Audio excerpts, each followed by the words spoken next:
Hi friends, हमारे current affair की series के बाद अब हम कुछ साइडलाइन की वीडियोस भी बना रहे हैं ताकि जो एक फ्रेशर्स हैं, बिगिनर्स हैं, उनको भी हम कुछ अपनी तरफ से थोड़ा बहुत कंट्रीब्यूट कर पाएं और उनके कुछ डाउट्स हैं तो उन वीडियोस के थ्रू आपको जो है एक टॉपिक पे आपको मतलब आपके जो डाउट्स को हम कोशिश करेंगे कि कवर कर सके। जिस तरह से मेरे पास मेल आ रही है, आप मुझे मेल care@ias@gmail.com पे आप मुझे भेज सकते हैं। वहीं से हम आइडिया लेके हम आपको वीडियो बना के प्रोवाइड कराते हैं। तो एक क्वेश्चन यहाँ पे ये कि एक्सपीरियंस के मन में कि यार कब मुझे जो है मुखर्जी नगर में जाना चाहिए, आखिर वो कौन सी स्टेज हो। मान लीजिए आप फ्रेशर्स हैं, मान लीजिए आप बिगनर हैं, तो ऐसी कौन सी स्टेज होगी कि हाँ मतलब कि या तो मुझे जब मैं सोचूं जब भी निकल जाऊं, या फिर मुझे कुछ रुक के जाना चाहिए, या फिर मुझे जाना चाहिए नहीं जाना चाहिए। हम इस पर भी बात करेंगे क्योंकि जरूरी नहीं है कि मुखर्जी नगर जाके सिलेक्शंस होते हैं। आदमी कहीं से भी ऑल ओवर इंडिया में कहीं भी घर पे भी बैठ के जो सिलेक्शंस ले सकता है। लेकिन मैक्सिमम केसेस में देखा जाता है कि हाँ मैक्सिमम लोग जो है काफी हद तक जो मतलब कि अपनी आर्थिक स्थिति ठीक कर लेते हैं, तो वो कोशिश करते हैं कि एटलीस्ट एक बार जब मुखर्जी नगर जाए दिल्ली के अंदर, ताकि वहां जाके हम अच्छे से जो है तैयारी हम कर सकें। देखिए, मैं यहाँ पे एक बात तो आपको यहाँ पे पॉइंट ऑफ व्यू जो है डालने की कोशिश करूंगा कि अगर मैं एक्सपेंसेस की बात करूं, देखिए आज के समय ट्रेंड की बात करें आफ्टर कोविड, हाँ मैं मान सकता हूं कि कुछ पीजीज हैं जहां आपको 6,000 रुपये में 6K के अंदर आपको खाना और साथ में आपको रहना जो है दे देंगे। अभी डिपेंड करता है उनकी कैटेगरी के ऊपर कि वो मुखर्जी नगर से कितना दूर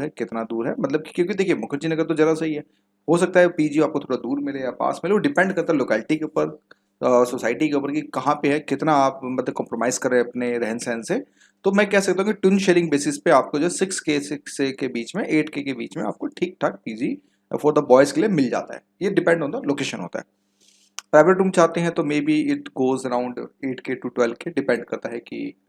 है लोकेशन के साथ, जिसमें हम कंप्लीट आप फ्लैट बोलते हो कि यहाँ पे हमारा खुद का सेपरेट फ्लैट हो। तो दो तरह के एस्पेक्ट्स होते हैं, एक वो होते हैं जो हाँ मतलब कि शेयरिंग में रह सकते हैं, और साथ में क्यों जिनको नहीं अपना खुद का इंडिपेंडेंट रूम चाहिए ताकि वो किसी के साथ मतलब कॉम्प्रोमाइज नहीं कर पाते।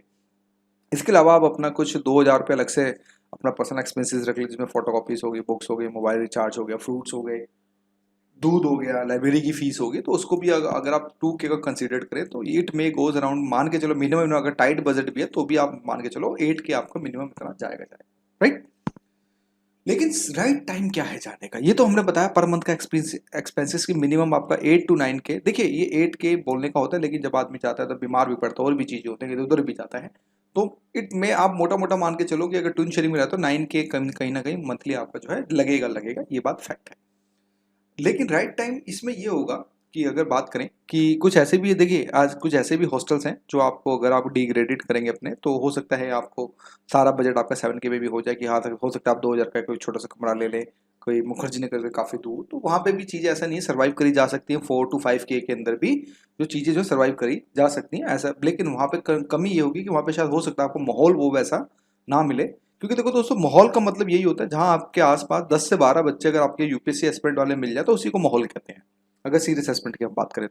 तो इसमें लबोलबाब ये निकलता है कि कब शिफ्ट हो सकते हैं। देखो अगर फॉर एग्जांपल अगर आप मूड बना के आए हैं कि नहीं भाई मुझे तो 1.5 से 2.5 साल की कोचिंग करनी है, अच्छे से कोचिंग करनी है, इट्स ओके। अगर आपको करनी है तो कोचिंग से पहले आप क्या करें, कुछ छोटे मोटे काम कर लें, जैसे जिसमें आप करीब मान के चलिएगा 40 to 50,000 रुपीज आप जो है अपना सेव कर लेंगे। कैसे कर लेंगे इस चीज को समझते हैं। देखो कोचिंग में क्या होता है, एडवांस स्टडीज होती हैं, आपको बेसिक से स्टार्ट करते हैं, तुरंत एडवांस पार्ट पे जब पकड़ लेते हैं। तो आप क्या करें, जब आपका आने का मन है तो उस कंडीशन में आप ये करें कि एटलीस्ट एनसीईआरटी सारी 6 से 12 क्लास की आप अच्छे से पढ़ के आए, 3 से 4 बार अच्छे से पढ़ के आए। साथ में अगर मैं बात करूँ तो एथिक्स को भी कंप्लीट कर ले, अगर और ज्यादा मन है तो लक्ष्मीकांत को कवर करके आए, और ज्यादा मन है तो मॉडर्न हिस्ट्री को कवर करके आए। ये कुछ छुटपुट छुटपुट चीजें आप अगर कवर करके आएंगे तो इससे ये होगा कि आपको यहाँ ज्यादा टाइम नहीं लगेगा। अगर क्या होता है कि जब कोई अर्ली बर्ड आके कोचिंग में आता है तो उसके लिए तो कोचिंग की क्लास होगी, फिर एनसीईआरटी टाइम पढ़ना, तो टाइम ही नहीं मिल पाता, तो जिसके कारण वो काफी ज्यादा डीमोटिवेटेड हो जाता है। तो अगर आप चाहते हैं कि सिस्टमेटिक वे में अगर आप आना चाहते हैं मुखर्जी नगर, तो उसमें आप ये कर सकते हैं कि कम से कम 3 से 4 बार एनसीईआरटी आप अच्छे से पढ़ें। देखो अगर इन 3 से 4 बार अगर एनसीईआरटी विद नोट्स बनाते हैं तो करीब 5 से 6 महीने आपके कम से कम मान के चलेगा, मोटा मोटा 5 मंथ्स तो आपके इसी में निकल जाएंगे अगर आप विद नोट्स अच्छे से एक्सरसाइज बना के। और 5 मंथ्स को अगर आप 8K से भी मल्टीप्लाई करें तो 8 पंजे 40, यानी कि 40,000 रुपये आप आराम से फिलहाल घर बैठे सेव कर सकते हैं। यानी कि आपको अभी मुखर्जी नगर आने के लिए, यानी कि क्योंकि पहले अपने आपको तैयार तो कर लो आने के लिए। होता क्या है कि कुछ बच्चे डायरेक्ट आके बस हाँ वीडियो देखी और सारी चीजें होगी, बस मुखर्जी नगर बैठ गए, फिर बाद में पता चला यार हमें तो अपने किताबें के लिए, अभी तो हमारा बेसिक्स कंप्लीट नहीं है और सारी चीजें वहाँ चीजें एडवांस चल रही, तो चीजें काफी ज्यादा शैटर्ड हो जाती हैं। तो इसलिए पहले आप अपने आप को बेसिक्स मतलब आप अपना मतलब बोलते हैं ना कि चरण 1 यानी कि स्टेज 1 को एटलीस्ट कंप्लीट करके आए, जब जाके मैं कह सकता हूँ कि मुखर्जी नगर आपके लिए स्वर्ग का द्वार होगा और यहाँ से डेफिनेटली आपके सिलेक्शन होने के चांसेस बहुत ज़्यादा आपको जो है देखने को मिलेंगे। साथ में प्रीवियस पेपर, सिलेबस, इन सब के अच्छे से जो है इनको रट के आएँ और अच्छे से समझ के आएँ, और हो सके तो ऑप्शनल को भी जितना ज़्यादा हो सके आप पढ़ के आएंगे तो ज़्यादा बेस्ट रहेगा। तो मेरे मेरे हिसाब से क्रक्स ये है कि जब आप मुखर्जी नगर आना चाहते हैं, यानी कि मुखर्जी नगर आप जब आना चाहते हैं, तो पहले एनसीईआरटी पे ज़्यादा फोकस करें, एनसीईआरटी को अच्छे से पढ़ के आए। हो सके अगर ऑप्शनल अगर आप कर पा रहे हैं, अगर कर पा रहे हैं तो वेल एंड गुड, नहीं कर पा रहे तो कोई नहीं, कोचिंग ले लीजिएगा। इसके बाद इथिक्स आप एटलीस्ट एक आधी किताब पढ़ के आए ठीक ठाक। इसके बाद कुछ स्मॉल स्मॉल बुक्स होती हैं, इनके आप चाहो तो एनसीईआरटी के नोट्स बना सकते हो। साथ में अगर आप चाहें तो लक्ष्मीकांत हो गया, स्पेक्ट्रम हो गया, इसके लिए कोई स्पेशल ज्ञान की जरूरत नहीं, जस्ट पढ़ना है आपको। लक्ष्मीकांत हो गया, स्पेक्ट्रम हो गया, दृष्टि या आईएएस की अगर बात करें, इन्वायरमेंट की किताब हो गई,